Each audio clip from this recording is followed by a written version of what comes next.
ఓం శ్రీ గురుభ్యో నమః. ఆగస్టు నెలలో 17వ తారీఖు నుండి నెల రోజుల పాటు రవి సింహరాశిలో సంచారం చేస్తాడు. సింహరాశిలో సంచారం చేయటం అనేది మనకి సంవత్సరం తర్వాత వస్తుంది. రవి 30 డిగ్రీల పాటు ఒక రాశి నుంచి మరో రాశికి వెళుతూ ఉంటాడు. 30 రోజుల పాటు రవి ఒక రాశి నుంచి మరో రాశికి తిరుగుతూ ఉంటాడు.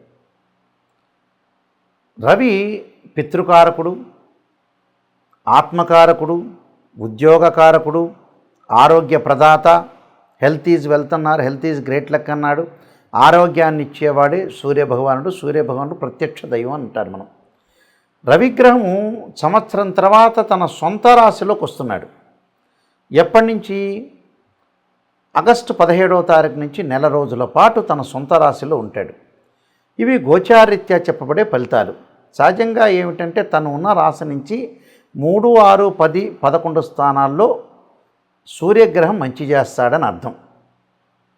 అలానే మనం బర్త్ చార్ట్ను కూడా చూసుకోవాలి, సూర్యుడు ఎక్కడున్నాడని. ఇవన్నీ కూడా గోచారీత్యా చెప్పబడే ఫలితాలే. కానీ సూర్యుడు సంబంధించింది సూర్య మహర్దశ, రవి మహర్దశ జరుగుతున్నాడా, రవి నీచ స్థానంలో ఉన్నాడా, మన జన్మజాతకం ఉచ్చ స్థానంలో ఉన్నాడా, రవి ఎక్కడున్నాడు, రవి సొంత రాశికి వచ్చినప్పుడు ఏ రాశుల వాళ్ళకి ఏ విధంగా ఉందో మనం తెలుసుకోవాలి. ఎందుకంటే నెల రోజుల పాటు సింహరాశిలో సంచారం చేస్తారు. అంటే ఆగస్టు 17వ తారీఖున మన ప్రారంభమై నెల రోజుల పాటు రవి సంచారం చేస్తాడు. ఈ సంచారం వల్ల ఎలాంటి ఫలితాలు ఉంటాయి, ఆరోగ్యపరంగా ఏ విధంగా ఉంటుంది. అదృష్టాన్ని ఇచ్చే గ్రహం ఏమిటంటే సూర్యభగవానుడే. ఈ సూర్యభగవానుడు ఏ స్థానాల్లో ఉంటే సుఫలితాన్ని ఇస్తాడు. ఈ గోచారాన్ని మనం పుట్టినప్పుడు ఉండే బర్త్ చార్ట్ని క్లబ్ చేసుకోవాలి. అంటే అక్కడ రవి మహర్దశ బాగా కలిసి వస్తుందా లేదా, ఇక్కడ గోచార రవి ఎలా ఉన్నాడు, అంటే గోచార రవిని అక్కడ జన్మజాతకంలో రవి ఏ స్థానంలో ఉన్నాడు, ఏమన్నా మహర్దశ జరుగుతుందా అనేది అనాలిసిస్ చేసుకొని మనం ముందుకు వెళ్తే రవి కలిసి వస్తాడా లేదా అనేది మనం తెలుసుకునే అవకాశం అనేది ఖచ్చితంగా ఉంటుంది. కుంభరాశి వాళ్ళకి సూర్యగ్రహ సంచారం వల్ల గోచారీత్యా ఏ విధంగా జరుగుతుందో తెలుసుకుందాం. కుంభరాశి వాళ్ళకు వచ్చేటప్పటికల్లా సప్తమ స్థానంలో రవి యొక్క సంచారం. సప్తమ స్థానంలో రవి యొక్క సంచారం వల్ల భార్యాబిడ్డల విషయంలో కొంత జాగ్రత్తగా ఉండాలి. అంటే వైఫ్ అండ్ హస్బెండ్ రిలేషన్ ఒకటి, అలానే పిల్లల యొక్క చదువులు కానీ, మ్యారేజ్ సంబంధించిన విషయాలు కానీ, ఎడ్యుకేషన్ సంబంధించిన కానీ, హెల్త్ సంబంధించిన విషయాల్లో ఫస్ట్ ప్రయారిటీ అనేది బాగా ఇవ్వాలి ఎక్కువగా. అంటే ఎప్పుడు కూడా ప్రపంచంలో ఒక వ్యక్తి డబ్బులు సంపాదిస్తున్నాడంటే పెళ్ళి అనేది చాలా ఇంపార్టెంట్. పెళ్ళి అనేది చాలా ముఖ్యమైన ఘట్టం. మ్యారేజ్ ఎందుకు చేసుకుంటున్నారు అని అంటే సంతానం గురించి. సంతానం అభివృద్ధి చెందితే తల్లిదండ్రుల యొక్క ఆనందం అనేది చాలా విపరీతమైన ఆనందం. అంతకంటే ఆనందం ప్రపంచంలో ఎక్కడా లేదు. అలాంటి ఆనందంలో మునిగి తేలాలంటే సంతానం సంపదప్రదం అన్నారు. సంతానం బాగుండాలి. సంతాన విషయంలో కొద్దిగా జాగ్రత్తగా తీసుకోవాలి. వాళ్ళ యొక్క హెల్త్ కానీ, ఎడ్యుకేషన్ కానీ, వాళ్ళ యొక్క మ్యారేజ్ కానీ, సంబంధ బాంధవ్యాల్లో కొద్ది అజాగ్రత్త అనేది పనికిరాదు, జాగ్రత్తగా తీసుకోవాలి. శరీరం ఆరోగ్యంలో కొద్దిగా అనుకూలంగా లేకపోవటం, దీర్ఘకాలిక వ్యాధులు బయటపడే అవకాశాలు, ఇరుగు పొరుగు వారితోటి విరోధ భావాలు ఏర్పడే అవకాశాలు ఉంటాయి. మనం ఎంత లిమిటెడ్గా మాట్లాడితే అంత మంచిది. అతి వినయం దూర్థ లక్షణం అంటారు. అతిగా మాట్లాడటం వల్ల కూడా ప్రాబ్లమ్స్ వస్తుంటాయి. అది కాలనీ వాళ్ళ వాసులు అనుకోవచ్చు, పక్కన వాళ్ళు అనుకోవచ్చు, ఫ్రెండ్స్ అనుకోవచ్చు, బంధువులు అనుకోవచ్చు. ఎంత లిమిట్, దాని అవధి అంటారు, ఒక పరిధి అంటారు. ఆ పరిధి దాటి మాట్లాడకూడదు. పరిధి దాటి మాట్లాడితే కూడా కోపాలు, ఆవేశాలు, ఒకటి నచ్చంది ఇంకోటికి నచ్చకపోవటం, ఇంకోళ్ళకి నచ్చంది ఇంకోళ్ళకి నచ్చదు. సర్దుబాటుతనం అనేది ప్రపంచంలో చాలా కష్టమైన, క్లిష్టమైన సమస్య ఇది. ఈ సమస్యలు రాకుండా కాపాడుకోవాలంటే అతిగా మాట్లాడకూడదు, అదొకటి. తర్వాత నెక్స్ట్ ఏంటంటే నమ్మిన వారి వల్ల మనం మోసగించబడే అవకాశాలు ఎక్కువ ఉంటాయి. ఎవరైతే బిలీవ్ చేస్తున్నామో ఆ బిలీవ్ వాళ్ళు మనల్ని మోసం చేసే అవకాశాలు బాగా ఎక్కువ ఉంటాయి. అంటే మనల్ని చీటింగ్ చేసే అవకాశాలు ఉంటాయి. మనం చీటింగ్ కాకుండా తప్పకుండా వాళ్ళు ఎలాంటి వాళ్ళు, ఎన్ని సంవత్సరాలు మనతో పాటు ఫ్రెండ్షిప్ చేసినా తొందరపడి నమ్మటానికి వీలు లేదు. అంటే నమ్మినట్టు మాత్రం నటించాలి కానీ పరిపూర్ణంగా నమ్మటానికి వీలేదు. అది కొంతమంది ఒక 10% 20% మాత్రం పీపుల్ ఉంటారు, కానీ అందరినీ నమ్మాల్సిన అవసరమూ లేదు. అలానే భార్య అలానే తల్లి తరఫున బంధువుల రీత్యా కూడా కొంత బాధలు కలిగే అవకాశాలు ఉంటాయి.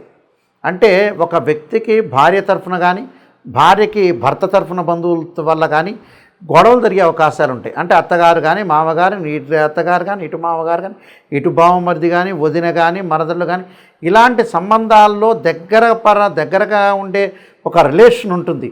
ఆ రిలేషన్ విషయంలో కొంత అప్రమత్తంగా ఉండాలి. అనవసరంగా వాళ్ళ మధ్యలో ఇన్వాల్వ్మెంట్ కాకూడదు. ఇన్వాల్వ్మెంట్ అయితే కూడా ప్రాబ్లమ్స్ వస్తాయి.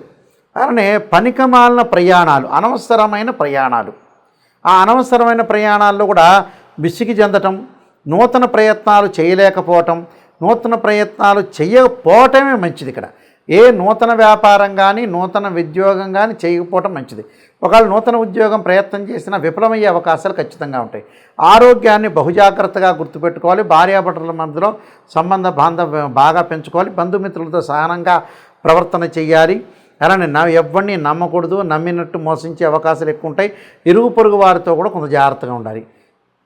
కాబట్టి కొన్ని పరిహారాలు చేసుకొని భగవంతుడి యొక్క ఆరాధన చేసుకొని ముందుకెళ్ళాలి. కొన్ని రెమెడీస్ చెప్పబోతున్నాం.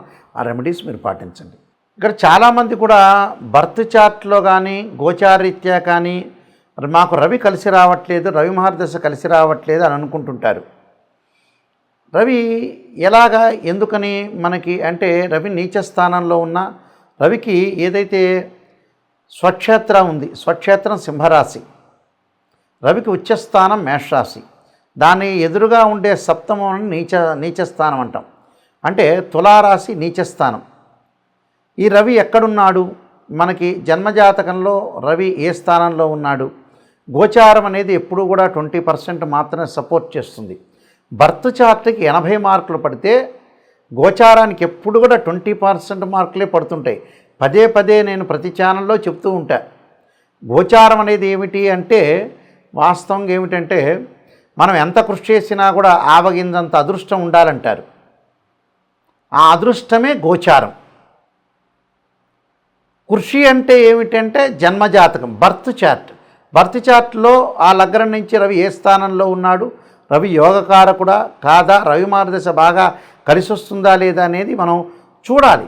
అంటే రాశిచక్రము, భావచక్రము, నవాంశము, చతుర్థాంశము, ద్రేకాణము, హోర, త్రింశాంశం అనే అలాగా 16 లగ్న కుండలు ఉంటాయి. డీ చార్ట్స్ అంటారు.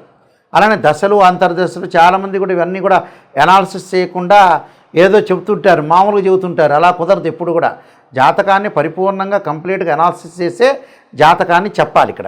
ఇక్కడ ఈ రవి దోషం ఉంది అని అనుకో, ఉదాహరణ నీచ స్థానంలో ఉంటే ఉద్యోగ భంగాలు, ఉద్యోగపరంగా అనుకూలంగా లేకపోవడం జరుగుతుంటుంది. దానికి రెమెడీస్ ఏం చేయాలి? సూర్య నమస్కారాలు, సూర్య హోమము, ఆదిత్యాయుధే సహస్రమూర్తాయ ధీమహి తన్నో సూర్య ప్రచోదయాత్ అనే మంత్రాన్ని, అలానే గోధుమలు, ఎర్రని వస్త్రము, ఎర్రని పూలు దానం చేయటం, ఆదివారం రోజున ఉపవాసం ఉండటం, సూర్యభగవాను ఆరాధన చేయటం, అలానే మనకి ఆదిత్యుణ్ణి హోమం చేయటం. అంటే ప్రభాకరాయుధే దివాకరాయ ధీమే తన్నో సూర్య ప్రచోదయాత్ అనే మంత్రాన్ని, ఆదిత్యాయుధే సహస్రమూర్తాయ ధీమే తన్నో సూర్య ప్రచోదయాత్ అనే మంత్రాన్ని, సూర్యుడికి సంబంధించిన అష్టకం చదువుకోవాలి. సూర్య నమస్కారాలు చేసుకోవాలి. అలానే ఓం సూర్యాయ స్వాహ, సూర్యగ్రహాయ ఇదన్నవమ అనే మంత్రాన్ని చదువుకోవాలి. ఓం ఆదిత్యాయ స్వాహ, ఆదిత్యాయ ఇదన్నవమ అనే మంత్రాన్ని హోమం చేసుకోవాలి. అంటే జిల్లేడు సమిధలతోటి హోమం చేయటం వల్ల మనకి అనుకూలంగా ఉండే అవకాశాలు ఖచ్చితంగా ఉంటాయి. కాబట్టి సూర్య నమస్కారాలు, సూర్యుడికి అర్ఘ్యం విడవటం, సూర్యోదయం కాకముందే లేవటము, మనకి సూర్య హోర ఉంటుంది. ఆ హోరలో మనం జపం చేయాలి. అంటే సూర్యగాయత్రి మంత్ర జపం ఉంటుంది. చక్కగా సూర్యుడిని అనుష్ఠానం చేయాలి. సూర్యుని చక్కగా భక్తి శ్రద్ధలతో కొలవటం వల్ల సూర్యుడి యొక్క అనుగ్రహం వల్ల మనకు ఆరోగ్యం బాగుంటుంది, ఉద్యోగం అనుకూలంగా ఉంటుంది, ఉద్యోగంలో ప్రమోషన్లు వస్తాయి. సూర్యుడి వల్ల చాలా శుభత్వాన్ని జరిగే అవకాశం ఉంటుంది. గతంలో పూర్వ రోజుల్లో మనకి సూర్యలైన్ అంటారు, సన్లైన్ అంటారు. అంటే సన్లైన్ ఎక్కడుందని చూసుకుంటుంటారు. మనం ఓల్డ్ సినిమాల్లోకి వెళ్ళామనుకోండి, ఎన్టీ రామారావు, అక్కినేని నాగేశ్వరరావు, కాంతారావు గారి ఈ పిక్చర్లోకి వెళితే రేలంగి వీళ్ళందరూ కూడా ఏం చేస్తారంటే సూర్యరేఖ లేకపోతే సూర్యుడి యొక్క రేఖను ఉండాలని అట్లకాడతోటి కాల్చి చేతుల మీద ఇలా పెట్టుకునేవాళ్ళు. ఓ రేలంగి సినిమాలో ఒకటి ఉంది. అంటే యాస్టీజ్గా అలా పెడితే రాదు, నిజంగా అస్తాముద్రికం ప్రకారంగా సన్లైన్ అనేది బాగుండాలి. అంటే సూర్యుడు అంత అదృష్టాన్ని ఇచ్చేవాడు అని నేను చెబుతున్నాను.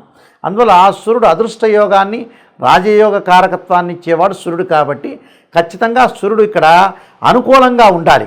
అనుకూలంగా ఉంటేనే మనం ప్రతి పని చేయగలుగుతాం. సూర్యుడి వల్ల ఎలా ఉంటుంది? ఆరోగ్యం బాగుంటుంది. ఆరోగ్యం బాగుంటే మనం డబ్బు సంపాదించగలుగుతాం. డబ్బు సంపాదిస్తే పెళ్లి చేసుకోగలుగుతాం. పెళ్లి చేసుకుంటే సంతానం కలుగుతుంది. సంతానం వల్ల స్థిరాస్తులన్నీ కూడా సంపాదించగలుగుతాం. సంతానం కోసం కష్టపడతాం, అదృష్టాన్ని పెంచుకుంటాం. That is the sun planet.